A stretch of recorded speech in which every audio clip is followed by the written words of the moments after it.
You're listening to Intellectual Erection. You know what an interesting consequence is of working on yourself?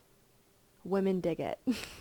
Yep. I say that to any person that I am thinking about dating.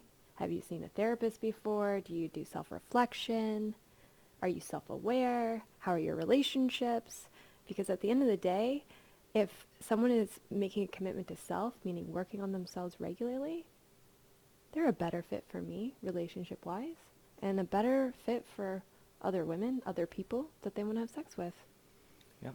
Mm-hmm. And I completely understand also that there is this sense of masculinity that may not be explicitly toxic, but there is this sort of like macho stubbornness that's like, I don't want to seek help. Yes. I can do this on my own.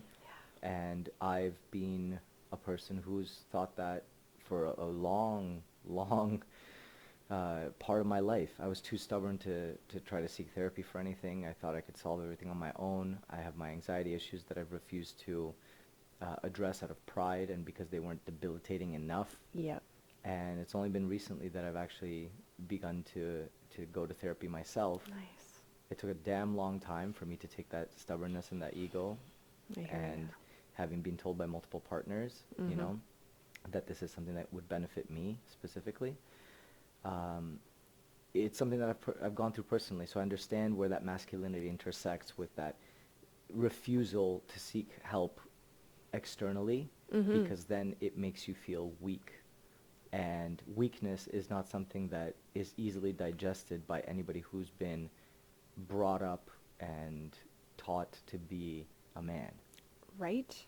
Yeah. I thank you for sharing that with me, because I was like, oh, I betcha he's going to say the W word, weak. Yeah. And I'm like, working on self and being vulnerable, taking accountability, how the heck did that get connected to weakness? Right? Yeah, it's because you feel exposed, right? You're like, I'm taking my vulnerabilities, sharing them with somebody. Yep. I might cry. Right? I might have to suffer a little bit. I might have to recognize that I have faults, and I might have to recognize that I'm imperfect, but willing to do some work with somebody else's help to make things better. And I think that there's a sense of pride there. Yes. Because having to do it with somebody else's help means that you don't get to take the satisfaction of that male entitlement and meritocracy and that sense of competition that we all have, right? If you're trained as a man, you want to be competitive. You want to know that you did it. You are alone in this world, and you are the best, and you are the most competitive, and you don't want to have too much help from other people in those achievements.